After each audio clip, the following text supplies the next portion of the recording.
The latest. Thank you for your love and support. I appreciate you all. We all heard some time back that the United States of America decided that they were going to strike into Nigeria in order to set the Christians free because they believe that there is Christian genocide. According to Donald Trump, he heard this on Fox News, and for that reason, he just can't sit back. So he wants to come and set his brothers and sisters who are Christians in Nigeria free. Finally, on the 25th of December 2025, the God of Israel has spoken. So for that matter, the Nigerians who are Christians had their answer from God. According to reports, Donald Trump said US has launched military strikes in Nigeria, the northern part. Specifically, this attack, according to report, happened in Sokoto to set the Christians free. When we were busy sleeping, we woke up to hear this amazing news, and our brothers and sisters in Nigeria who are Christians are so excited. But we don't know whether these attacks or strikes will continue to happen or it's just going to be a one-time thing, because according to Donald Trump, he is targeting ISIS, and he will make sure that if the activities do not stop, they'll continue to bomb Nigeria to make sure that they do away with this ISIS. But if truly the United States of America wants to end ISIS, Boko Haram, jihadists, and whatever, according to their congressmen, they are the ones that are sponsoring the activities of these people. Why not cut the funding of these people and rather coming into Africa to bomb these people? According to Al Jazeera, report also said that there was also an explosion around a mosque where these people gathered to pray. Per the report on Al Jazeera, 5 people lost their lives and dozens are injured. So if these people are claiming that it is the Christians alone that are being targeted in Nigeria, how come we are seeing bombing of mosques also? Africans, we need to wake up. We really need to wake up. Because if we don't put religion aside and start fighting for our own souls, by the time we'll wake up at the wrong side of history. And it will be too late. For how long must we continue to allow these people to use these same tactics on us? President Trump announcing that there has been a Christmas Day strike, an American strike in Nigeria, targeting ISIS elements there. We didn't get too many details other than this is in the northwestern part of Nigeria. According to President Trump, we're basically going off of his Truth Social post, which he just put out. But he announced that he's doing this as a result of Christians in Nigeria being targeted by ISIS elements. Now, we know that for months there has been sectarian violence in Nigeria. We know that Christians have died at the hands of terrorist groups like ISIS, like Boko Haram. There have also been a lot of Muslims killed by both of those terrorist organizations as well in Nigeria. President Trump specifically naming Christians, saying that is the reason that the U.S. struck on Christmas Day, and that strikes will continue, the president says, if Christians continue to be targeted. Again, that coming just from President Trump's Truth Social. We're going to continue to try to learn more, but we just got that into our newsroom, obviously breaking right now, something that we need to keep our eye on if we've got American military assets being used now in 2 different parts of the world actively. Okay, so we understand that there was some reconnaissance done before the strikes. Were we also involved in that, and how so? It's Nigeria that provided the intelligence. I was on the phone yesterday for 19 minutes with Secretary of State Marco Rubio of the United States. We spoke extensively, and we agreed that I was going to speak with President Tinubu, for President Tinubu to give the go-ahead.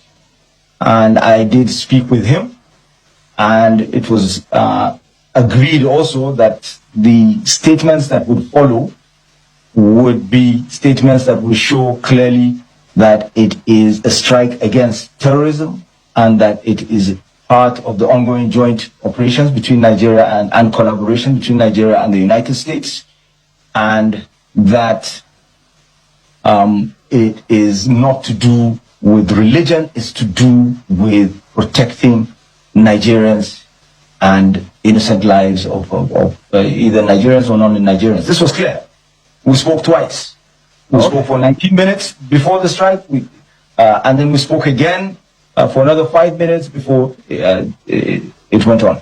Okay, I know you said we provided intelligence. A couple of notes on the so-called U.S. attacks on northern Nigeria. To the Hausa Fulani people who live there, when you deal with America, you're not dealing with someone who tells the truth. Department of War posting pictures of a cruiser or destroyer shooting Tomahawk missiles. We don't know anything. These missiles could have hit a tree or a mountain. As long as I don't see damage reports from northern Nigeria provable to be from US missiles, I don't believe anything. Second, Iranians, Somalis, Hausa Fulani. Are you seeing a pattern? This is a war on faith. People who believe in Allah, refusing to bow down to Shaitan, having independent states. Sokoto Caliphate in northern Nigeria is an ancient Sufi Islamic kingdom untouched by colonialism. West and East don't like that. They like Saudi because they control Saudi. Any believer who refused to bow down to Shaitan, they call him the T word. Old, weak, neocon crap that nobody believes in anymore. They have realized that the African is still weak when it comes to religion.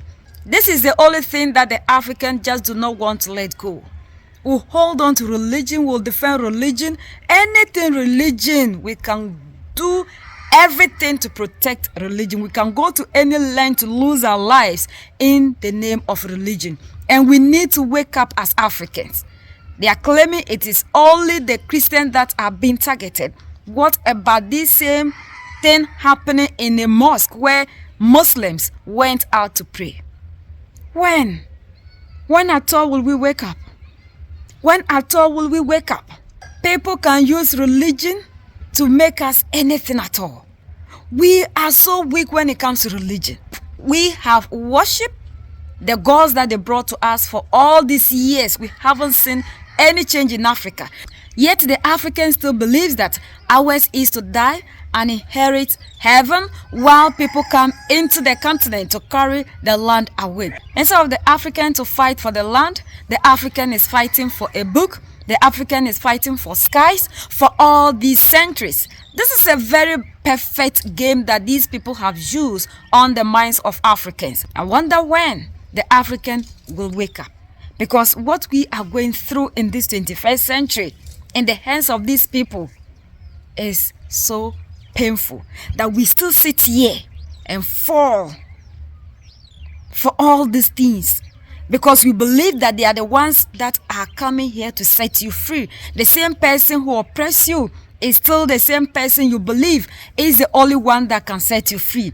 These same people went to Venezuela, that is a Christian country, to be doing all sort of things, yet they left what they are doing there, covered it up, and claim they are in Nigeria to set you free.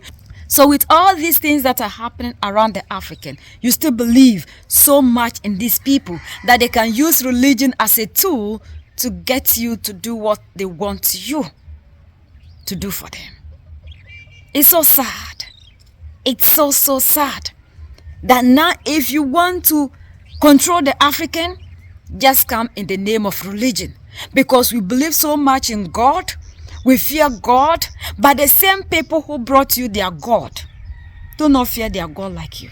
And we are the same people who will turn back and call these people pagans, that they don't know God. They are antichrist. Oh my goodness. It's so sad. It's so sad. It's so sad that we are still falling for this kind of tricks in this 21st century with our leaders, because you still have African leaders who move all the way from Africa to go to Israel, to be touching walls, calling for God to intervene to set you free. When there is hunger, we are declaring fasting and prayers, when we can use our fertile land. When Bob Marley said, emancipate yourself from mental slavery. You think that it's only the political aspect that the African need to wake up. So when it comes to religion, Africans do not want to hear anything because we believe that as for religion is the word of God. Where were you when God was handing over these books to these people? Who is the witness of these people? We must wake up. We really need to wake up. We don't need to be doing this to ourselves in this 21st century. These people can just regulate the African anyhow, all in the name of religion. What a sad day for us in Africa. But you should be prepared for the consequences. Those of you who claim this is what you want, we are the only ones that can set ourselves free. United we stand, divided we fall. And united we keep standing forever and ever. The greatest enemy of the African is mental slavery. So let's decolonize ourselves from mental slavery. Let's keep sharing to educate our brothers and sisters. Together we'll make African great for ourselves and the next generations that are going to come. So that's the latest around the world, in Africa, West Africa, and in Nigeria.